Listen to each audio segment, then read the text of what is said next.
Hello, everyone. Welcome to King's Quest II Romancing the Throne. This is the original version as released in 1985 by Sierra Online, designed written by Roberta Williams, legendary Roberta Williams, and all these fine people behind the game. So, this is the original version, as you can tell there by how the screen loaded, the drawing in of the graphics and the coloring in. So, this is the limitation of that original hardware. The file name did specify the PC Junior, but the materials I have and the resources I've seen seem to indicate that it wasn't released on the PC Junior, but I'm not sure. It could be that the PC Junior was already discontinued by the time this game was developed and released. Not sure. But regardless, this is that first version released on those platforms. And we can tell by the coloring in, the lack of that separate video filter. Or video buffer, I should say, and I find that incredibly fascinating. It tickles me, these old games on the old hardware, the way that they had to work with those limitations, and it just feels good, as a piece of history, really. But this is not the version that we're going to play, obviously. Much like the first game, we're going to just do a little pause. And I'm going to load up the later version that would have been ported to MS-DOS. So bear with me. We're going to do that pause, and we're going to be right back.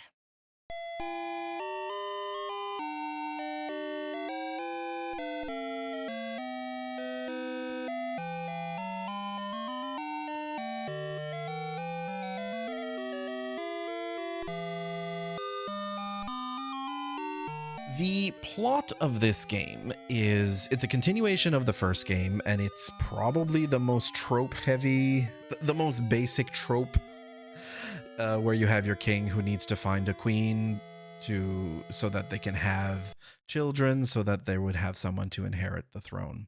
There's a bit more backstory here in the manual, in the original King's Quest II manual, that indicated that Graham would have had a vision in the magic mirror from King Edward, the previous king, telling him that if he doesn't want to end up like Edward did, to do that, to go find love, find a wife, find a queen, so that they would have children, and then the kingdom would be passed down and not risk the turmoil and all that kind of stuff from not having an heir. So, a little bit different from the first game, here we actually have an introduction sequence, an opening cutscene, if you will, of Graham looking into the magic mirror, finding or seeing that ivory tower with the beautiful princess locked away at the top. Again, very tropish. And seeing that the way to get there is to go to the neighboring land of Colima, where there's a magic door that apparently is going to lead to that tower. So you got everything you need. That's the backstory, and we smash cut to, quite literally, to a beach here in the land of Colima.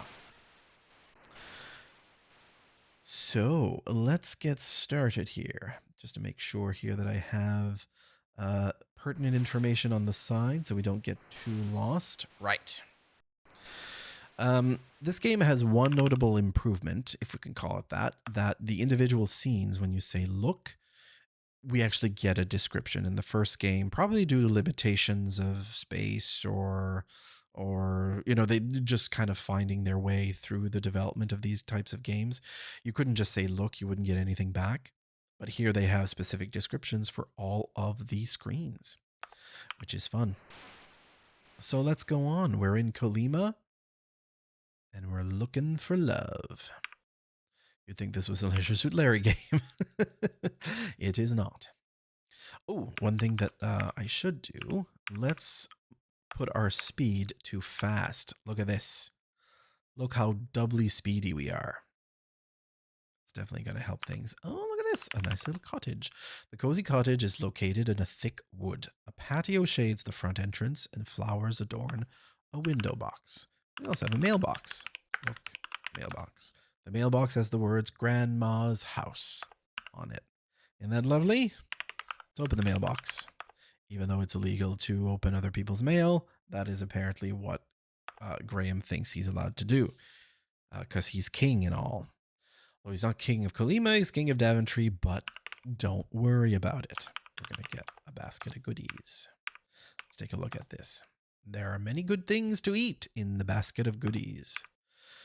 We could eat the basket of goodies, or we could eat the goodies specifically, not the whole basket. But if we did so, we would put ourselves in a unwinnable game because, you know, these early games, or in fact all of the King's Quest games to a certain extent, the early ones specifically, it is incredibly easy to land yourself in a position where you can no longer progress because of a bad decision that you've made, and the game is not going to tell you that you made a bad decision. You got to realize it for yourself. Anyway, what is this? It appears you have run into Little Red Riding Hood. She looks a little troubled. So much like the first game and much like the games that are going to follow, King's Quest is rooted in fairy tales, in old folklore, usually European ones, you know, like the Grimm's fairy tales and that kind of thing. So if you are aware of those stories, if you know those stories, it'll give you advantages in how to solve them. But anyway, here we have Little Red Riding Hood. She looks troubled. Talk girl. Tearfully, Little Red Riding Hood explains that someone stole her basket of goodies while she was picking a bouquet of flowers. Could you please help her find it? So she lost her basket of goodies, or someone took it, stole it, she says. And yet it was in Grandma's mailbox. So that tells me that no one's actually stole it. She misplaced it, and then they figured it was for Grandma and put it in her mail. We then stole it from the mailbox and are returning it to Little Red Riding Hood. It's fine. Gratefully, Little Red Riding Hood accepts the basket of goodies. In return, she gives you her bouquet of flowers. That's going to become important later, but not just yet. So, let's continue our exploring, shall we? Dum-de-dum-de-dum. We're not going to go inside Grandma's house yet, because as you can expect, there might be a wolf in there, and we're not ready to deal with the wolf. In fact, I don't think we deal with the wolf at all. But more on that later. Look at this. This is an old monastery. The monks living here often help travelers in need. Good. Wait. A beautiful fairy floats down from the sky. There she is. The fairy starts to sprinkle fairy dust on you. Well, geez. I didn't even ask. Presumptuous. Good King Graham, I'm here to help you, she says. I give you a protective spell against certain evil elements. But beware, for it lasts only a short time. Lovely. This is very much like the Fairy Godmother's spell, protective spell in the first game. It does last a bit longer, which is good. Open door. Ooh. Look. The chapel of the monastery is plain and unadorned. A monk in simple clothing is bent in prayer toward the cross on the altar. Talk monk. You speak to the praying monk, but he does not respond. He seems deep in worship. Well, why don't we join him in prayer? You kneel near the altar, bowing your head. You pray. The plump monk lifts his head from prayer and seems to notice you for the first time. He stands and asks your name. Gram. The kindly monk explains that he has heard of you and your quest. I don't see how that's possible. Here is my cross. It will protect you from evil, he says. He removes a chain with a silver cross from around his neck and gives it to you. The monk then resumes his prayer. The only way that I could see that the monk knows of Graham and what he's trying to accomplish could be that maybe he sent the vision to the magic mirror. Maybe the monk is some sort of, you know, mystical helper person. Who knows? Who knows? But it just seems very curious. Why would the monk know? Anyway, we got a protective cross. You see a shiny silver cross dangling from a silver chain. We're going to wear it. Oh, sorry. Wear cross. You place the silver cross and chain around your neck and wear it as a necklace. Hooray. Okay.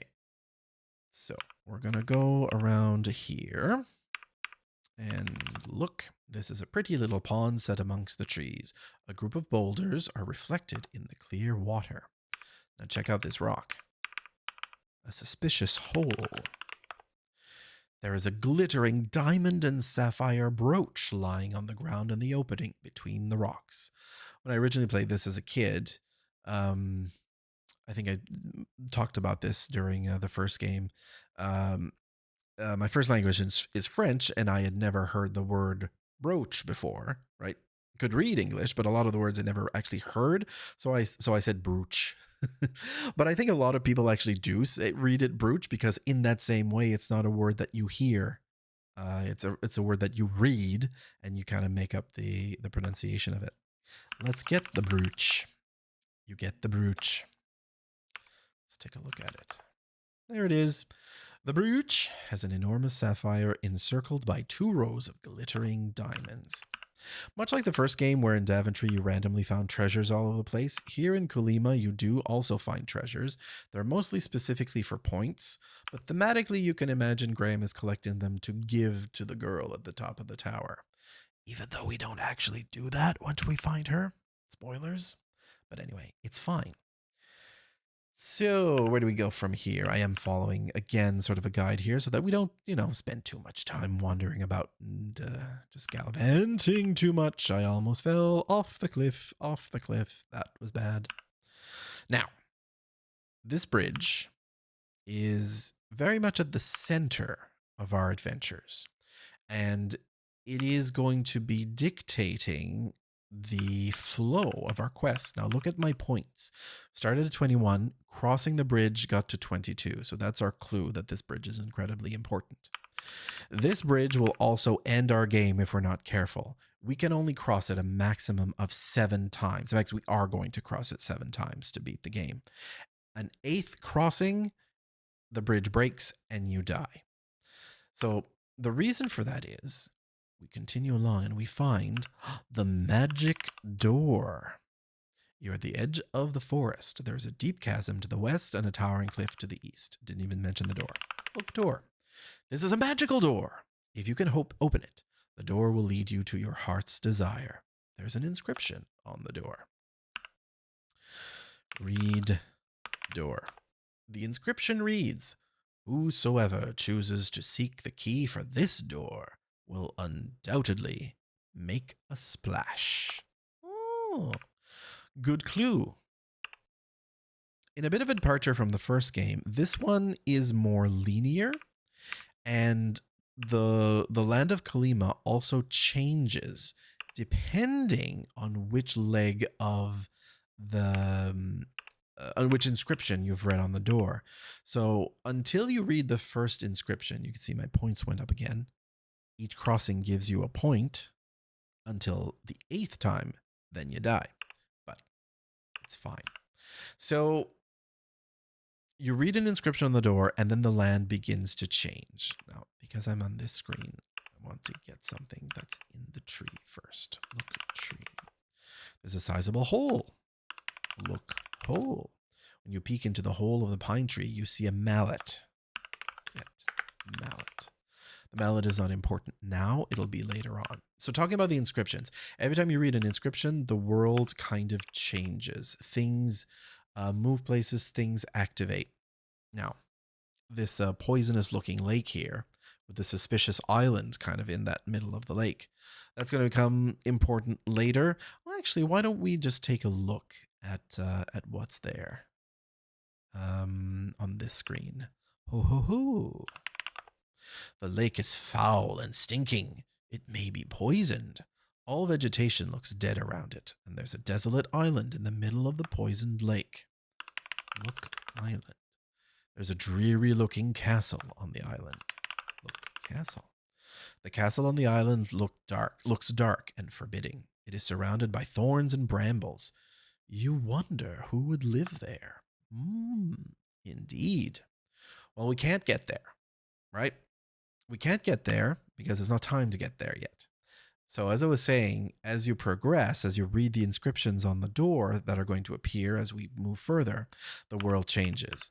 And that screen is going to have something happen there that's going to allow us to actually get to the island. But we can't do that just yet. Another example of that is on this screen coming up here. Oh, not yet. Maybe it's the one more north. Yes, here we go. You are looking at the back of a quaint little antique shop. It is yellow with a bright red roof. There are lovely curtains in the windows.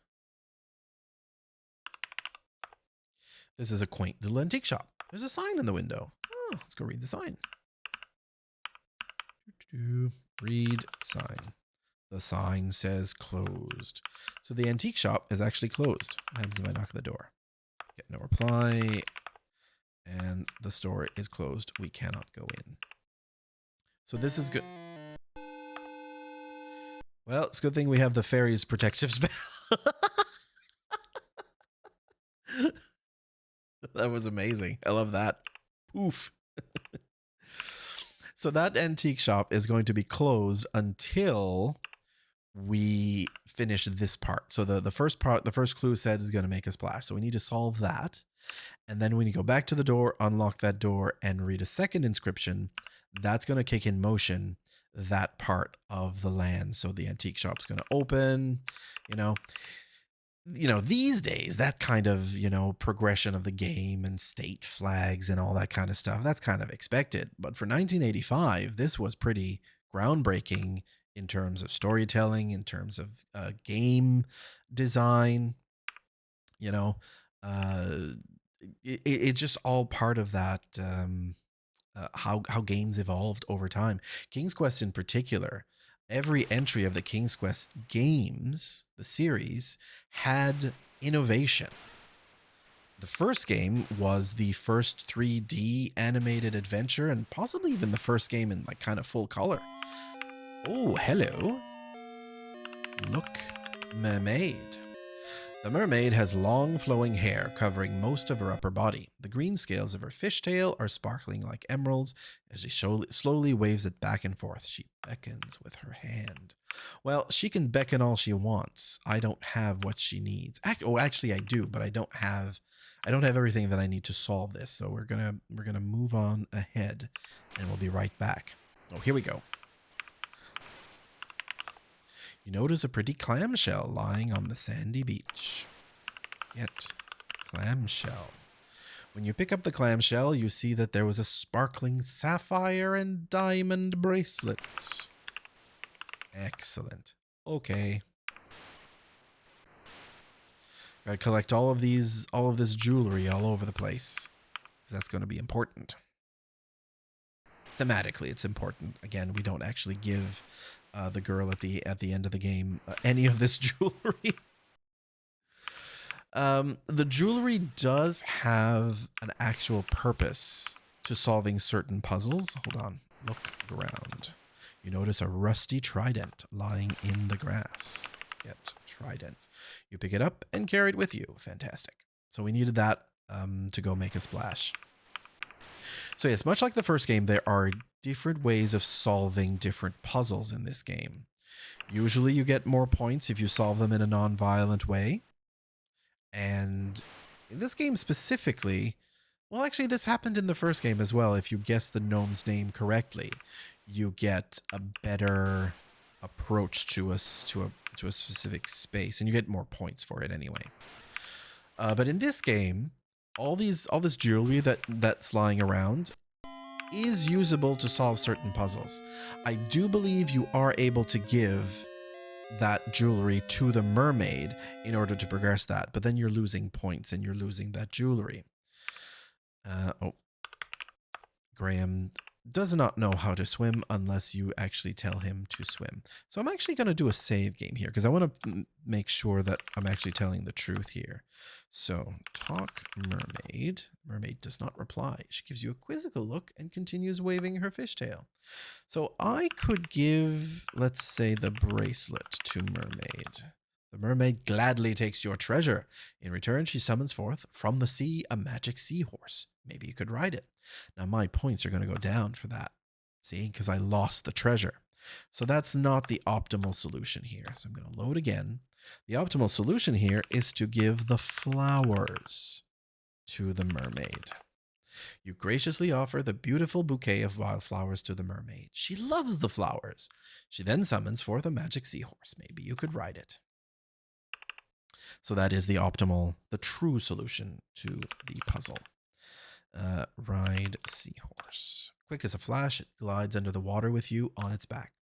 So if you had not found the basket of goodies, or you had eaten the basket of goodies, then you couldn't give it back to Little Red Riding Hood to get the flowers. There's still a way to progress, but you wouldn't get all the points. Now, what do we have here? The bottom of the sea is teeming with fish and plant life. King Neptune rules this mighty underwater empire. Oh, talk Neptune. Blub, blub, blub, blub, blub.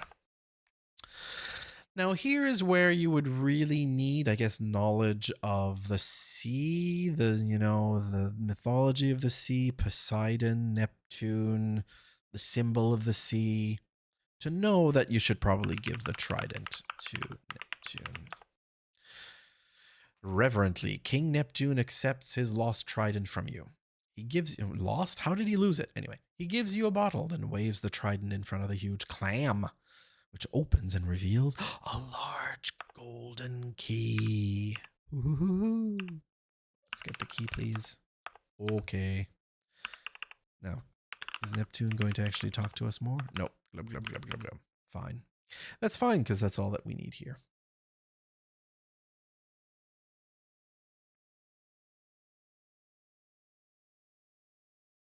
Oh, actually, did he? Oh, yes. He gave us a bottle. There is a large cloth in the glass bottle. Ooh. Let's get the cloth, shall we? You pull out a large piece of cloth out of the bottle. It is a large sheet of cloth. Fantastic. We're going to need that later on. But not yet. For now that we have that big golden key, we need to get back to the door and unlock it. Whoops, whoops, whoops. Took my hand off of the arrow keys to take a drink. And what happens? I almost walk right into the poison lake. Get myself in a good position to continue walking, and now we shall take a drink.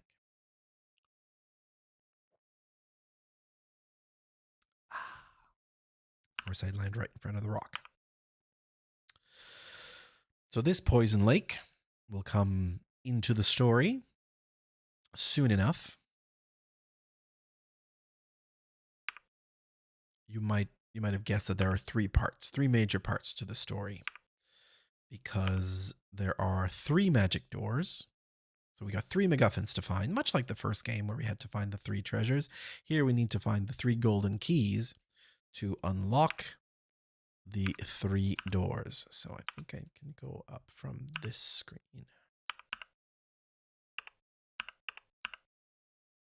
Need to be careful because of the chasm. There it is, you see.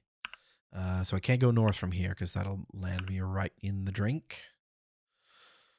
So here, got to be careful. Actually, let me move a little bit more central so that there's less risk of falling. Yeah, there we go. So here comes our 3rd crossing of the bridge. We've already crossed it twice. This is the 3rd. Yes, yeah. I'm counting. It's like, is that true? Yes, it is. Now we can unlock the first of the magic doors. The key to the first door fits easily into the keyhole. You turn the key and presto, the door opens and the key disappears, revealing a second door. with another inscription. So remember that antique shop that was closed? Once I read this door, it's going to be open. So that's our next spot to go see. Whosoever chooses to seek the key for this door should set their sights high.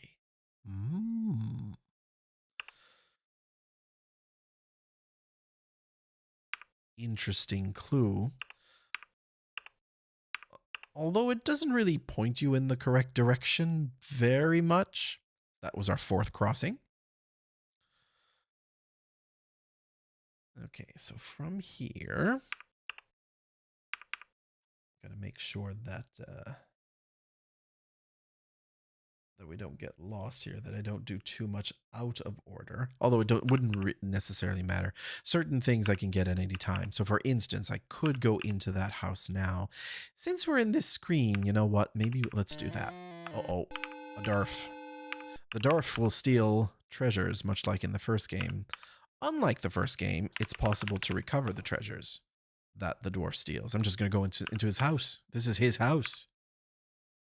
And yet I just waltzed right in, and he seems to be fine with it. Unless it's possible that he's actually in here. I'm going to do a save in case he is.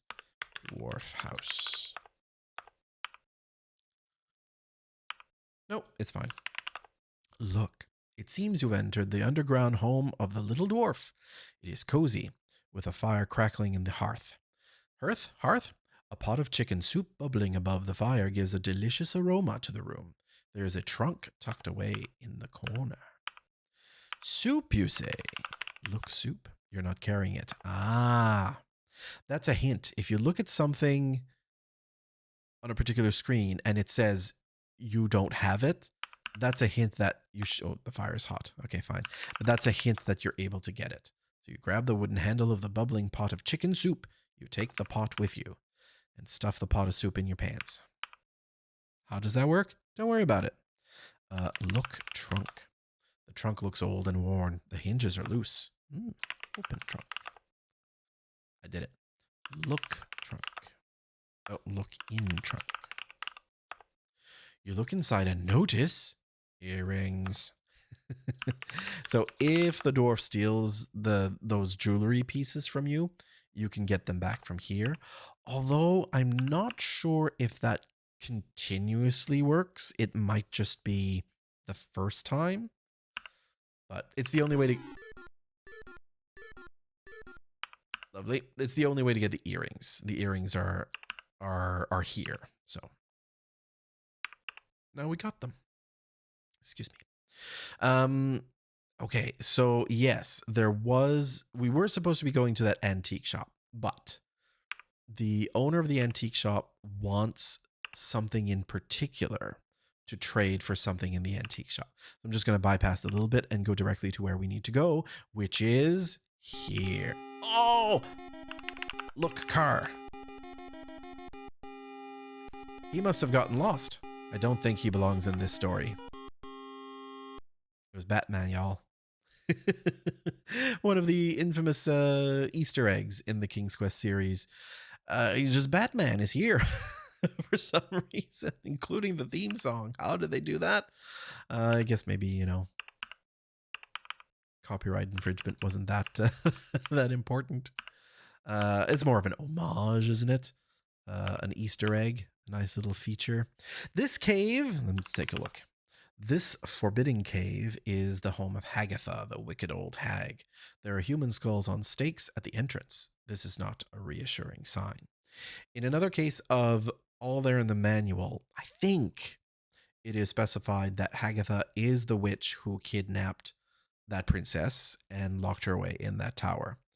That might even been something that they added later on, but that's the idea. Hagatha is the one who kidnapped that princess. And thankfully, she's not in the cave, so we're just going to waltz right in. You look around this dreary cave. Fear grips you as you notice human skulls lining the wall. A cauldron with a bubbling brew fills the cave with a putrid aroma.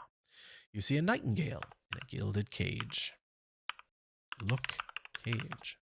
The beautiful nightingale is in a gilded cage. If Hagatha were here, it would be a problem.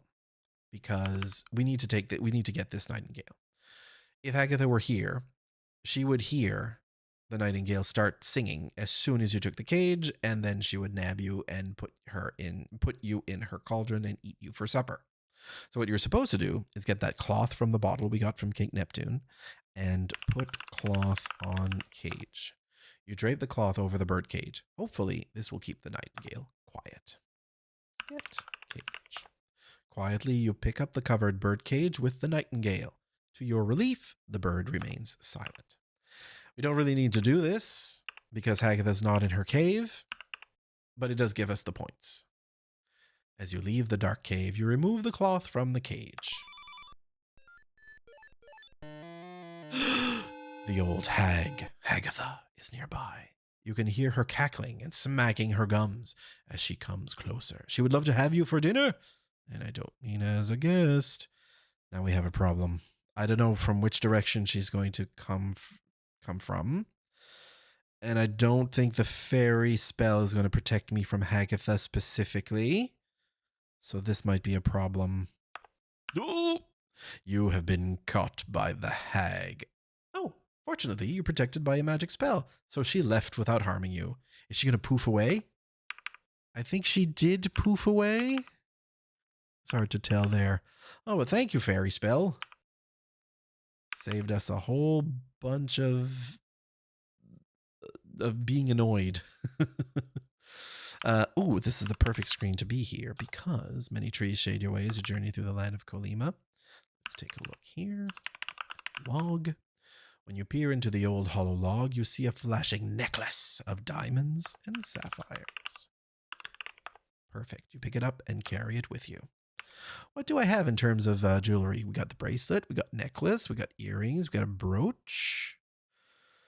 Trying to remember how many other pieces there are. There's one specifically I'm thinking of that will be in that castle. I don't remember if there's a sixth one. I'll take a look at. Oh, the fairy spell is worn off. Got to be careful. Oh, since I'm around here, there's one particular screen I'm looking for. Okay. Maybe it's not around here, so let's not waste too much time. I got to get to the antique shop. That's where we have to go. That's where we have to go, and I think it's going to be up from here. Oh. Further up, I think. I'm going to need to tell Graham to swim.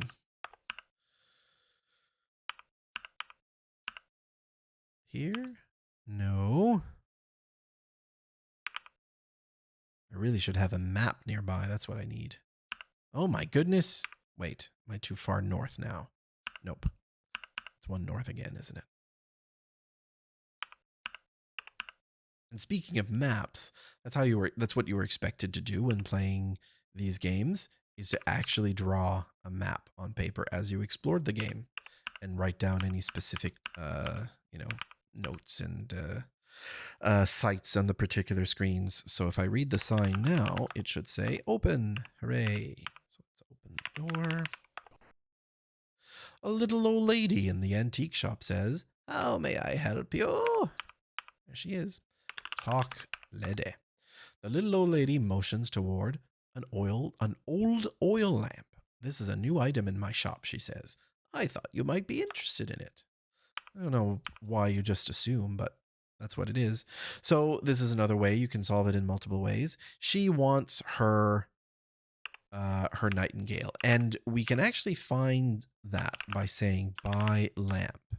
"The oil lamp is expensive," the little old lady says. "It will cost you 2 treasures. "There's an alternative, though," she says. "The old hag, Hagatha, stole my precious nightingale. If you can return it to me, then I will give you the oil lamp."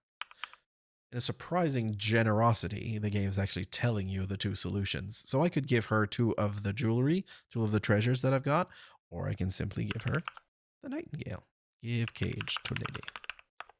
Can't do that, at least on that. Oh, give bird to lady. You hand the bird cage with the nightingale to the little old lady. "My precious!" she exclaims. In gratitude, she gives you the oil lamp. "Good luck," she says. She hastens you out of the shop and closes you up. She hastens you out of the door and closes up shop. Just kicks you out immediately. It's like, my bird, get out. And the sign is going to say closed. Sign. Closed. So let's have a look here at our oil lamp. It's fashioned out of brass that has been tarnished. There is a spout on one end and a round handle at the other. The lamp is empty inside. Is it, though? Do you know what we do with those kinds of lamps? We rub it.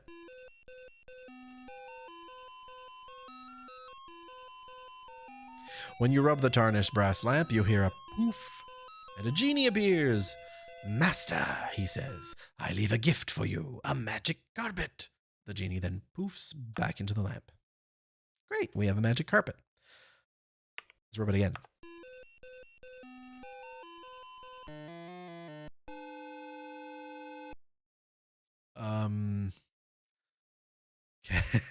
Can I use one of my genie wishes to get rid of the enchanter? When you rub the lamp, you hear a loud poof, and a genie magically appears. Master, I leave a gift for you, a beautiful sword. The genie then disappears in a puff of smoke. I'm going to quickly rub it again. What? Nothing happens? Oh, is it because the wizard is around that nothing happens? Haha, that's funny. The genie is afraid of the enchanter.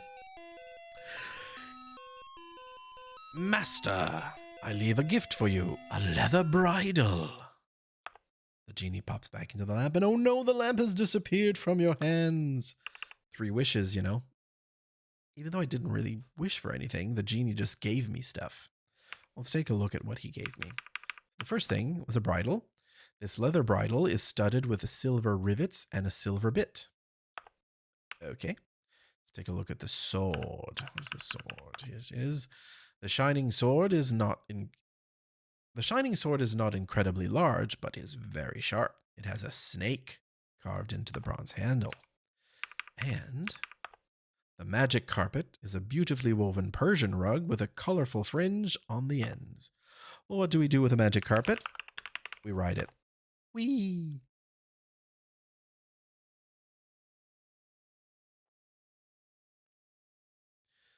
I can show you the world. Well, here's the world. You can see that poison lake with the island in the middle. Very good. Let's continue on. Look out! There is a poisonous viper blocking your path. Look, viper. The snake appears to be about 10 feet long. It is coiled and ready to strike. Let me do a save here. Snake. Now, 2 ways to deal with the snake. The obvious one, and in fact this is the one that the hint book specifically tells you to do, because Al Lowe wrote the hint book, and he's a comedic clown, and then mocks you later for doing that because it is the less optimal solution. So you can actually use the sword to kill the snake. So kill snake with sword. You can't do that. What do you mean? Kill snake. Brandishing the sharp sword, you quickly slash the viper into ribbons. And that's it. You don't get anything from this. That's all. You've killed the snake. What this ends up doing is making a task later on in the game incredibly difficult because you don't get a specific reward. And I think, how many points did that give? 2? 2 points. The actual solution is to throw the bridle on snake. You toss the leather bridle onto the coiled snake. Instantly there stands before you not a snake, but a beautiful winged horse bearing the bridle. You get a whole bunch of other points, and obviously this is the correct solution because the snake was enchanted to be a Pegasus. Talk Pegasus. Get no response from the Pegasus. What? Look, Pegasus. Legasus. No. Talk horse.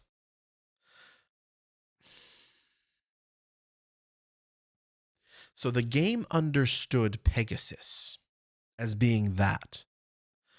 But talking to it, the parser didn't understand that, but understood talking to it. Whatever. Early game. I want to say early game, but there are examples of this kind of shenanigans and even today, but whatever, it's fine. Thank you, kind sir, for saving me. An evil enchanter turned me into a snake when I refused to be his steed. To repay you, here is a magic sugar cube that will guard you against poisonous brambles. Oh, we've heard about brambles before. Sounds like it'll come in handy. And off the Pegasus flies. Nothing in the game hints at the fact that the bridle is enchanted in that way, and that's what would happen. It's apparently based on the story of Medusa, that when Medusa was slain, Pegasus rose from her severed neck or something like that. So Medusa, head of snakes, that whole thing. But no indication that the bridle would do that. The only hint that apparently exists of this is on the back cover, the physical back cover of the game box, where that particular screen is shown. So this screen is one of like the screenshots that shows, and it actually shows the Pegasus on this screen with the bridle on its head. So it's sort of like a meta hint that that's the solution, which is kind of cool, I suppose. But incredibly esoteric. Okay, now take a look at this hole here. Well, let's look first. There's a large cave opening in the steep mountainside. Well, I'm more interested in this hole here. Oh no, this is as bad can be. Upon looking into the hole, you believe you see an incredibly blatant plug for another Sierra 3D animated adventure. Hang on!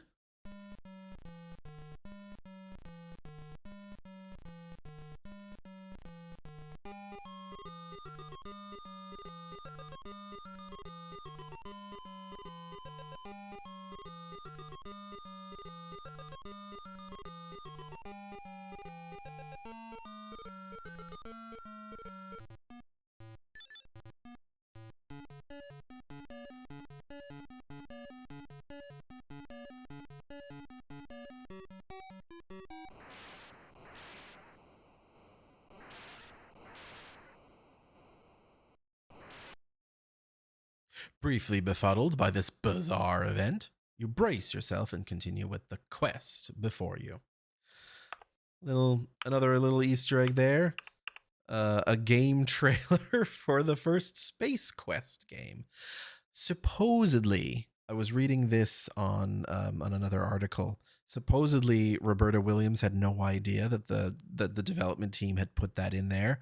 And supposedly she was very upset when she found out. I don't know if that's true, but I think that's funny. Oh, look what we have here. It is our second gold key. Okay. Lovely. Dum-de-dum-de-dum. And now we leave the cave and ride the carpet back down. Woohoo!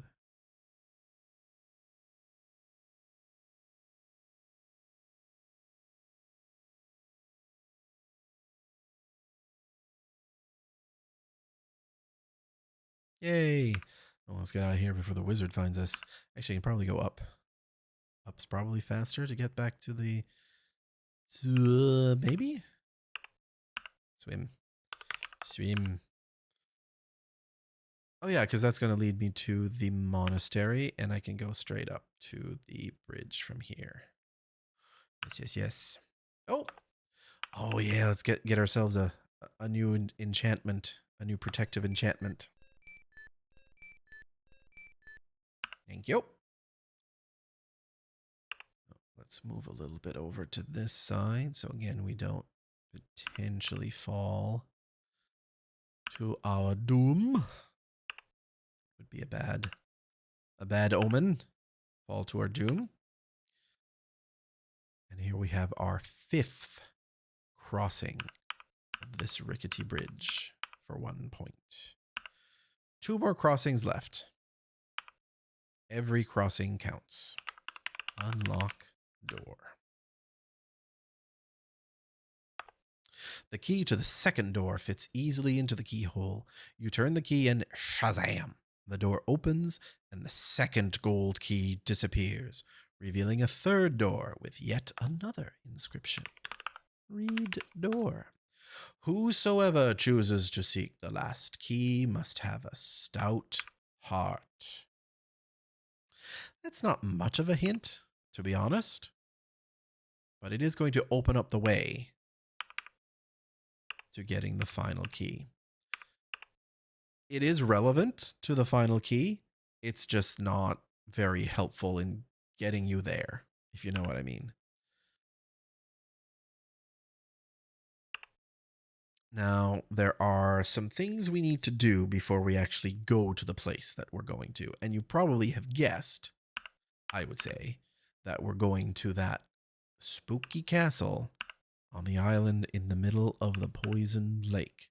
But there are certain... Oh, well, here we are. So you see now the game state has changed. This is our task now. And we have a very peculiar looking gentleman.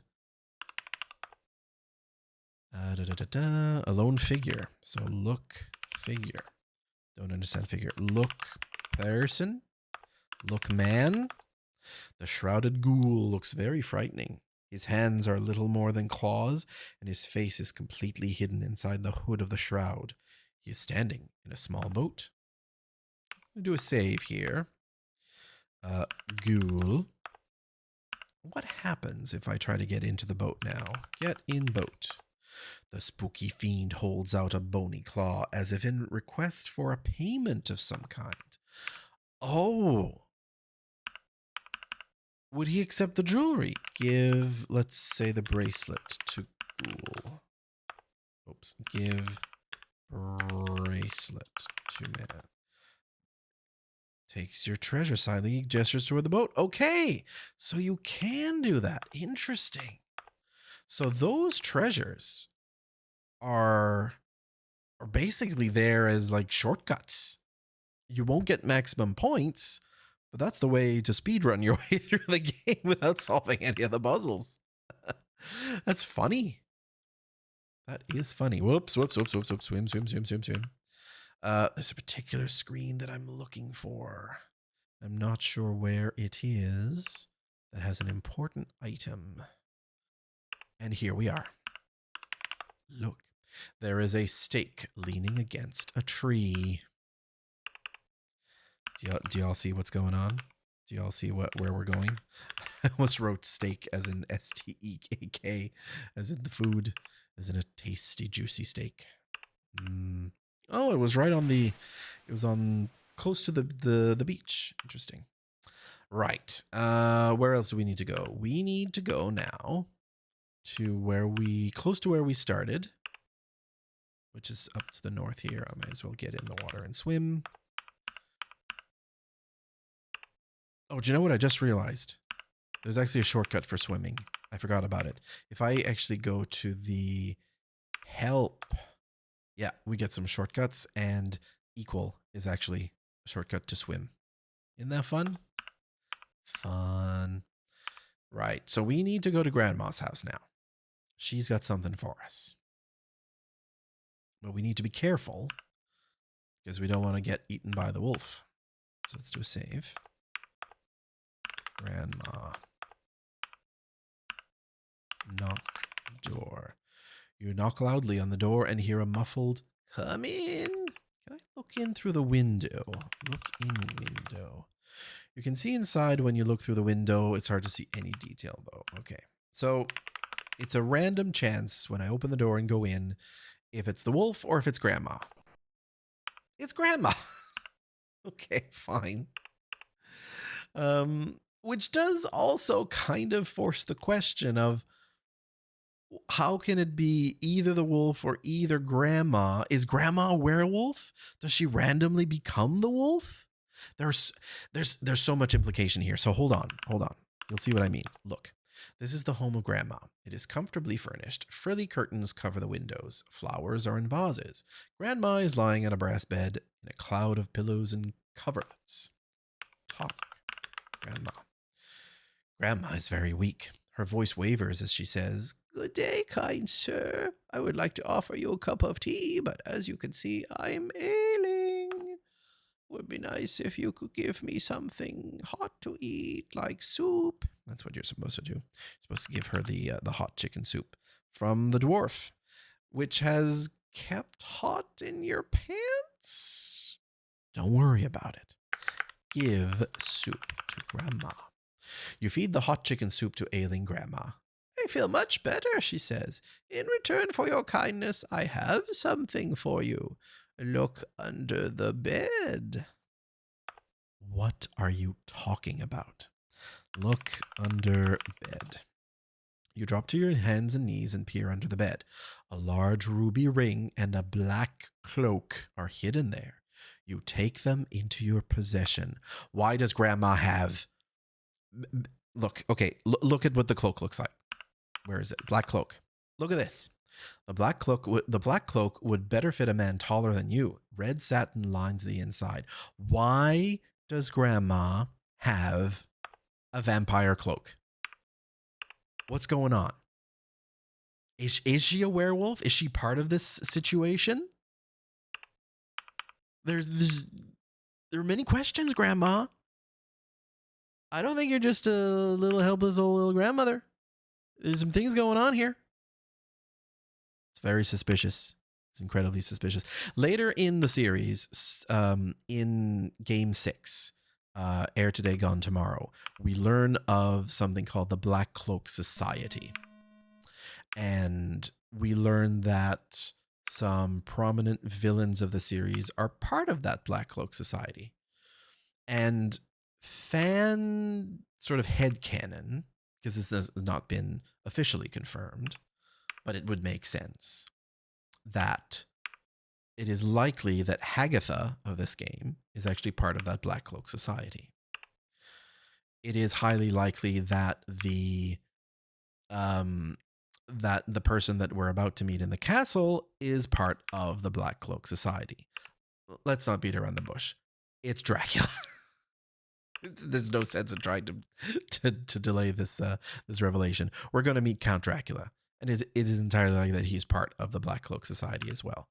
But what about Grandma? Why does Grandma have a cloak and a ring? Speaking of which, I actually have to wear them, and I think I have to put them on a separate screen. Wear ring and wear cloak. With a flourish, you fling the black cloak around your neck and fasten it, even though it's not actually reflected on Graham himself. It's a magic cloak. It's don't worry about it. And I think now, without actual payment, I can get in the boat, because the shrouded ghoul looks at the ruby ring on your finger and the black cloak around your neck. He motions for you to enter the boat, which you do. You must have fooled him into thinking you were someone else. But who does he think I am? Dracula can turn into a bat and fly, so why would he have a ferryman? Why is a ferryman here? Is he ferrying other people here? Get out of boat. Is he ferrying Grandma? Look, this lake is foul and stinking. It may be poisoned. All vegetation looks dead around it. So, look, brambles. The brambles are covered with poisoned spiked thorns that mean instant death to anyone punctured by one. You'll remember the Pegasus said, not read sugar. What am I doing? Eat sugar. After swallowing the magic sugar cube, you get a feeling of invincibility. Aha, take that, poison brambles. If you killed the snake, you didn't get the sugar cube, and it would make this sequence incredibly difficult. And what I was mentioning before, in the hint book, if you just look at how to deal with the snake, with the snake, the hint will actually tell you to kill the snake with the sword. Then when you get here, the hint says, oh, it's a shame you killed the snake. What if you tried this instead? Trolling. Absolute troll, Allo is. But anyway, there are 2 spooky ghosts guarding the door of the gloomy castle. This situation looks bad. It's actually fine, because I'm wearing the cloak. The 2 spirits are fooled by the black cloak and the large ruby ring that you are wearing. They slowly float away. Maybe you remind them of someone else. Here's another situation where the correct solving of puzzles earlier on leads to easier encounters, easier situations later.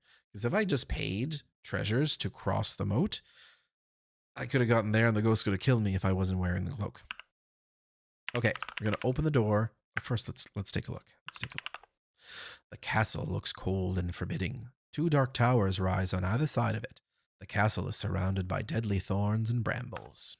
Yes. So, we're going to open the door, and we're going to hear a rendition of a rather famous piece of classical music. Everybody ready? Here we go.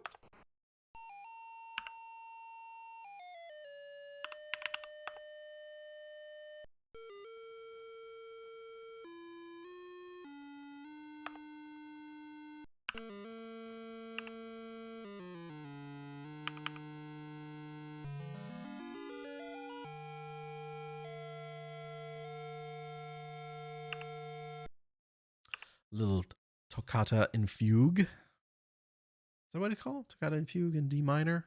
Something like that. Look, there's a ramp spiraling up toward the top of a gloomy tower. A torch blazes on the wall. Why is it a ramp? Why? Like, why not stairs? Why is this a ramp? So many questions. This game poses or invites all of these questions. Here we are. The musty bedchamber is at the top of a tower. It has the smell of mold and old mothballs. There's a sagging bed and an old dresser in the room. Look, bed. The bed is lumpy and sagging in the middle. A faded old quilt covers it. Very good. Look, dresser. The old dresser is scratched and nicked. You can tell it was once a fine piece of furniture. There are several drawers in the dresser. Open drawers.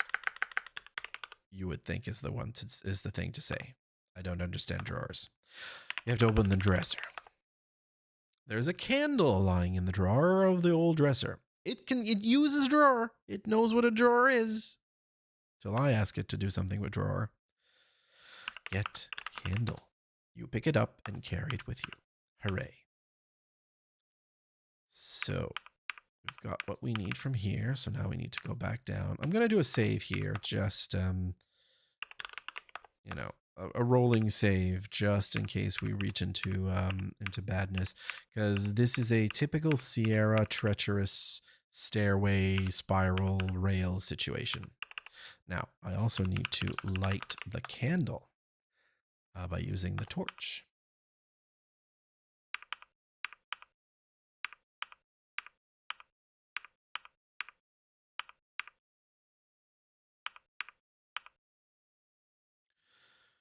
Now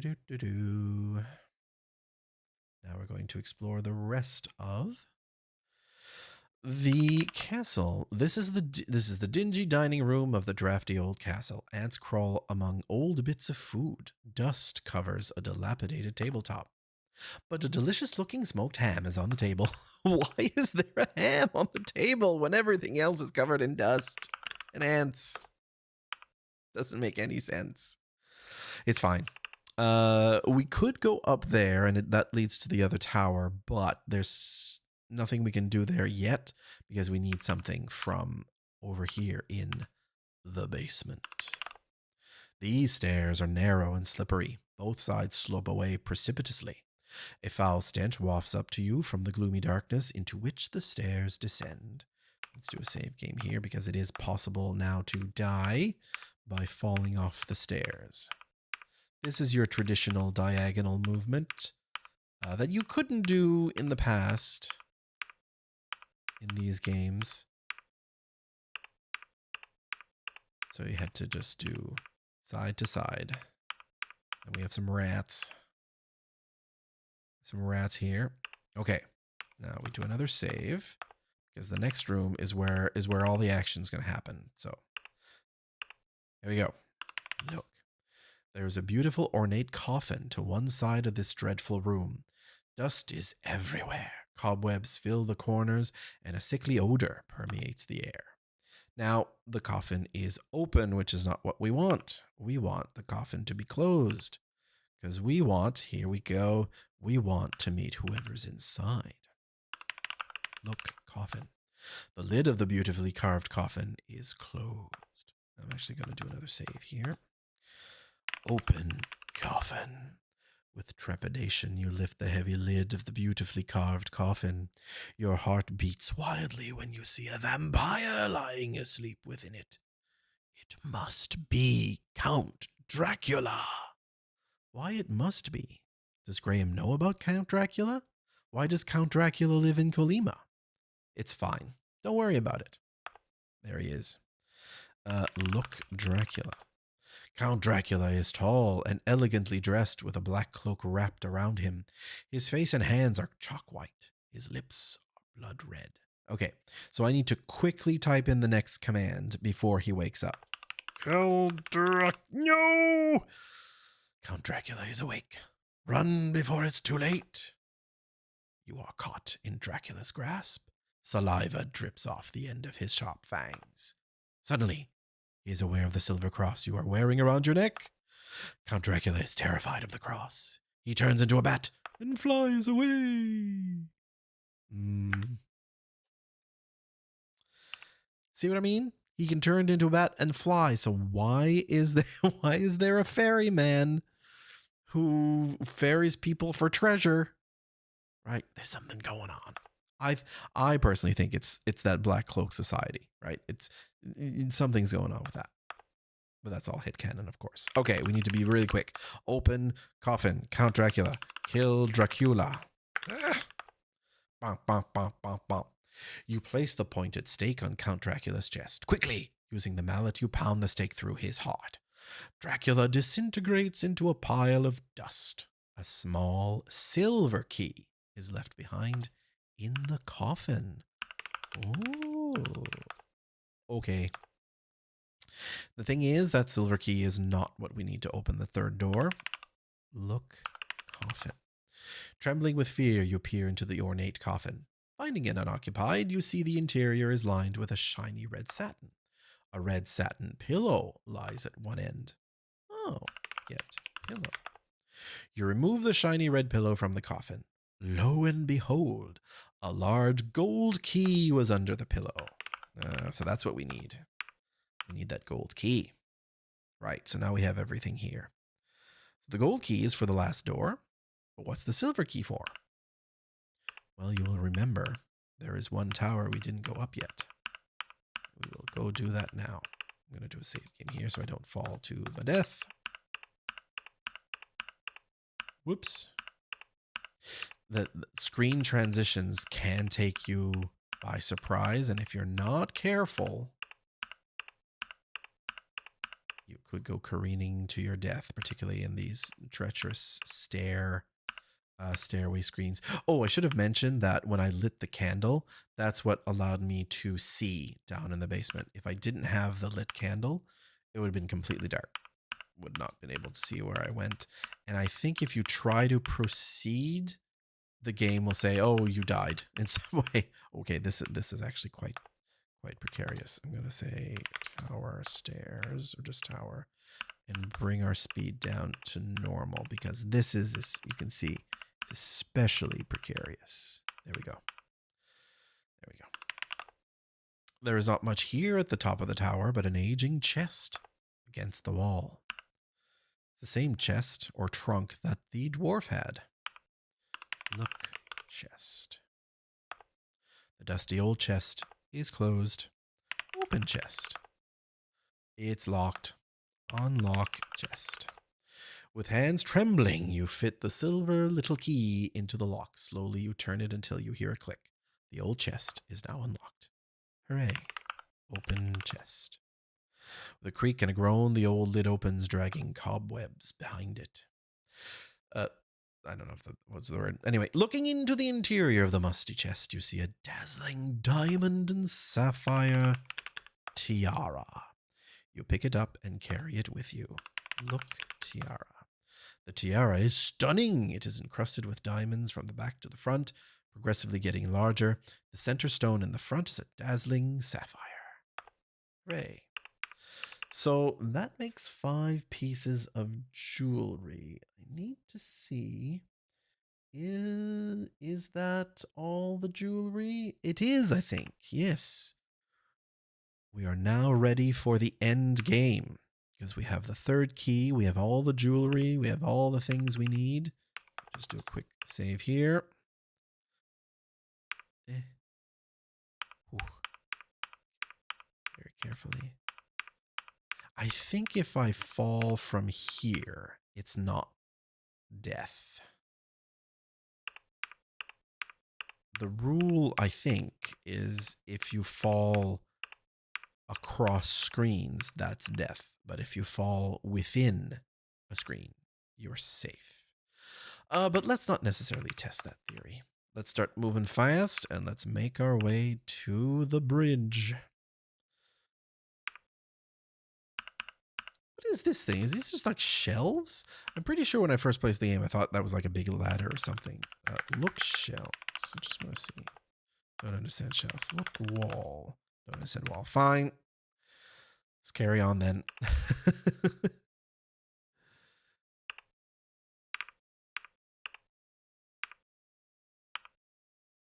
So our ferryman dude is still here.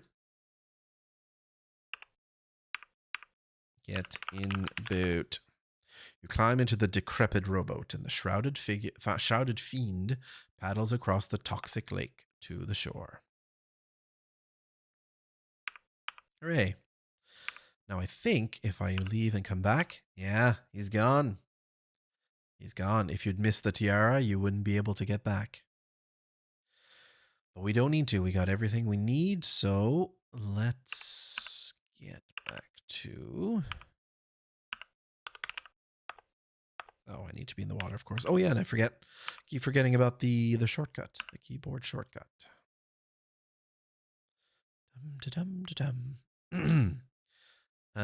Oh, hang on. Am I one screen? I am one screen two. One screen two. Dang it. Okay, so let's continue on south. North might have been closer now that I'm thinking of it. I don't have a really good mental... Okay, so there's the chasm. I don't have a good mental representation of Colima in my mind because this is the one... This is...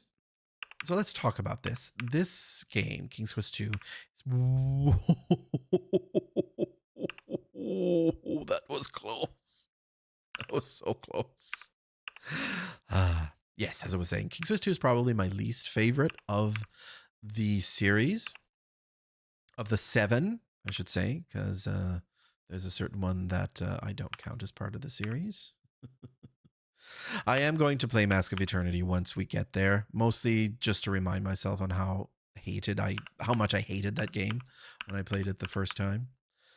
Who knows? Maybe my opinion will change. I doubt it. But anyway, the point is, of the first 7, of the 7 canonical, 7 classic King's Quest games, I think this one is probably my least favorite. I think because it's a little bit too much like the first in terms of presentation. It's very much a MacGuffin plot, an excuse plot. That's very tropey. And there's some fun things here. Like, I like the idea of these 3 doors, but there's a lot of stuff that just doesn't necessarily gel right. There is a expansive remake of this game called Romancing the Stones, and it's actually a fan-made game by, I'm going to misname them. I think they were used to call Tierra Entertainment, but they've since changed their name, and I think it's AGDI something. Anyway, once we get, I do want to play it as a video, as a series of videos, so we'll get there eventually. But they essentially remade this whole game from the ground up. They even got some of the original voice actors, including King Graham, which is awesome. But the story of it, the plot, this fair spell is worn off. I mean, that's fine because we're here now. But the plot of the remake is revamped. There's new characters, there's new puzzles. Existing puzzles have been switched around, and it's a fantastic remake. So I'm very eager to replay it because most of it I think I've forgotten. So yeah, look forward to that. So King's Quest 2 plus Romancing the stones. Let's take a look at what's going on here. I've been rambling. The sand on the sparkling beach is a deep blue. The bright sunlight from a gorgeous pink sky dances across it. Cliffs tower above the beach. There's a fishing net in a pile on the beach. Fantastic. Get net. You reach down and retrieve the fishing net. Hooray. So what do we do with the fishing net? Well, we can fish, but we can't fish on that screen for some reason. We have to go down here. So throw net. You cast the fishing net into the wild sea. Upon retrieving it, you see you have caught a large golden fish.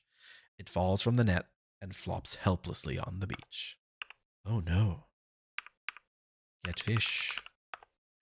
You grab the flopping fish. Its mouth is wide open and its gills are extended. With difficulty, you hold the fish as it twists and turns in your hands. Oh, fish. You throw the poor gasping fish back into the iridescent water. Gratefully, it calls to you, in return to saving my life, even though you're the reason that I was about to die because you fished me out of the ocean, I wish to offer you a ride across this ocean. So dumb. Ride fish. Hooray. Blush, blush, blush, blush, blush. Flump. Crash. You can see that the island is really quite small. The foliage is remarkable, though. Plants and flowers have overgrown it, some growing very large in contrast to the tiny island. Let's move along. Explore this island. A glint of metal catches your eye. You look toward the direction of the glint and see an amulet lying on the ground. I don't know why that's there, because it's kind of obvious that there's something on the ground here, you know? Right? Like, isn't that obvious? Anyway, it's fine. Get amulet. Okay. Oh, look, amulet. You examine the amulet. It is made of bronze that has tarnished with age. A tiger's eye stone is embedded into the front. You turn the amulet over and see the word home engraved on the back. Oh. That's how we end the game. I could say home right now and it would teleport me back to Daventry. And then the game would be all like, oh, it's a shame you didn't actually find the wife you were looking for. And it just ends there. It's like a non-standard game over. Ah, but wait, what's this? Look. Okay, I have to be actually in the middle screen. So if I say look here, it doesn't actually point out that there's a big tower in the screen. You have to look specifically at it. The tower is built of creamy, opaque quartz blocks. You see a tiny window near the top. A delicate hand waving a hanky appears from the window. Has she been just waving her hand out of the window for however long she's been in this damn tower? Knock door. You hear what sounds like a distant roar. Oh. Open door. Ooh. Narrow steps spiral up the white quartz tower. The entrance to the tower is at the bottom of the stairs. Let's do a save. Quartz. Because these stairs... Are they actually treacherous? Oh, yes, they are. They definitely are treacherous. Did it modify the speed, actually? I think it did. The game lowered the speed to normal after I fell off. I wonder if that's like an anti-frustration feature. Game's like, you need to slow down or you're gonna die. Whoops. I almost did die there.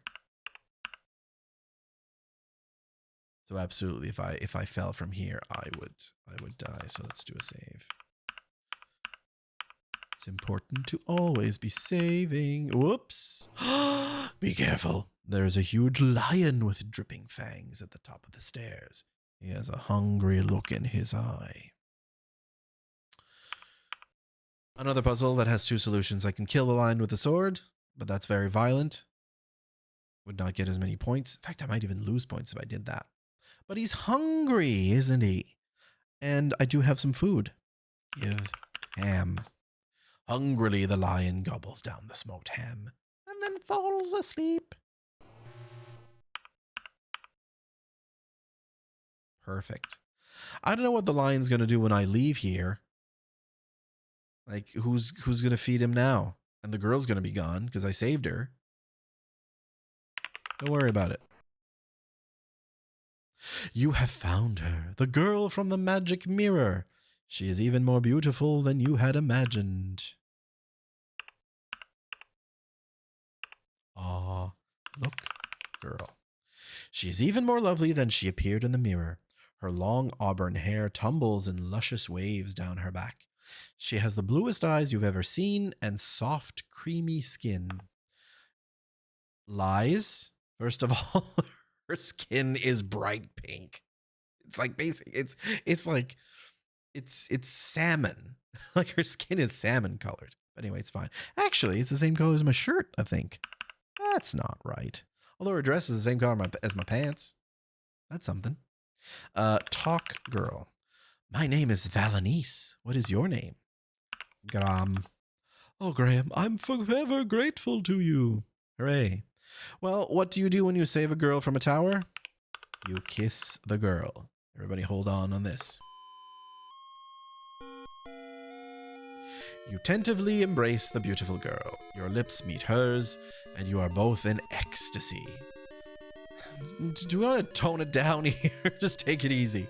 This was well worth playing the game for. Yeah, pixels kissing. Fine. Right. Well, what do we do now? Let me just make sure that there's nothing that I'm missing. Yeah. So we say home on our amulet and off we go to get married. And that's going to be the end of the game. Here we go. You murmur the word home. A tingling sensation envelops your body. You black out for a second. And when you come to, you see you're somewhere else. Wedding time. Congratulations, King Graham. You have won the hand of beautiful Valanice. May you two live happily ever after. And we get a reunion of, like, basically all the characters from the two games.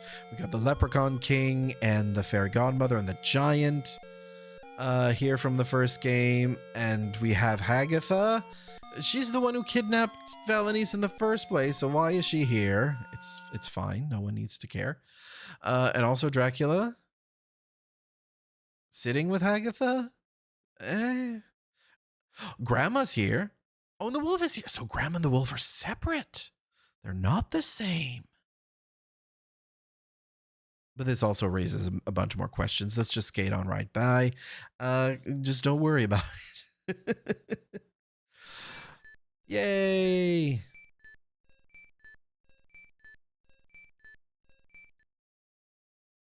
And here we are.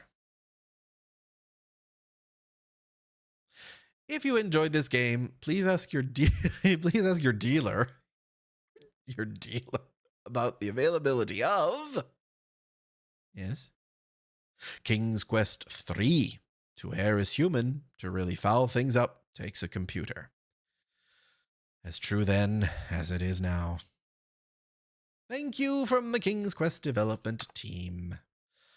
Ken, Roberta, Sol, Jeff, Chris, Scott, Doug, Mark, L, Dale, and Emo. An Emo? Okay. Thank you for the King's Quest Quality Assurance team. Larry, Susan, Russ, Bob, and Kim. Well, it only remains for me to thank you for watching this video. Very much appreciated. Okay, we're going to have to do all of this again. So let's just go here and we'll put it there. There we go. King's Quest 2 was designed by Roberta Williams. Legendary Roberta Williams. Yes, so thanks so much for watching. Next time we'll be playing King's Quest 3. To err is human. After that, I don't know if I want to continue on with 4, 5, 6, 7, or if I want to go into those remakes of. So there's an official remake of 1. And then there is an enhanced remake, even on top of that, by that same group, the Tierra group or whatever they're called now, who've done remakes of 1, 2, and 3. So 2 is the big remake that changes a lot of the game that I really want to get get to play again. And then they've also done one for 3, a really good remake of that one. So I'm not sure if I want to do those remakes before continuing the rest of the series. Why don't you let me know? What would you like to see? Would you like to get to those remakes first? Or do you want to do the entire 7 and then go through the remakes? Let me know about that in the comments. And for now, thanks again for watching, and we'll see you in the next video. Bye-bye, everybody.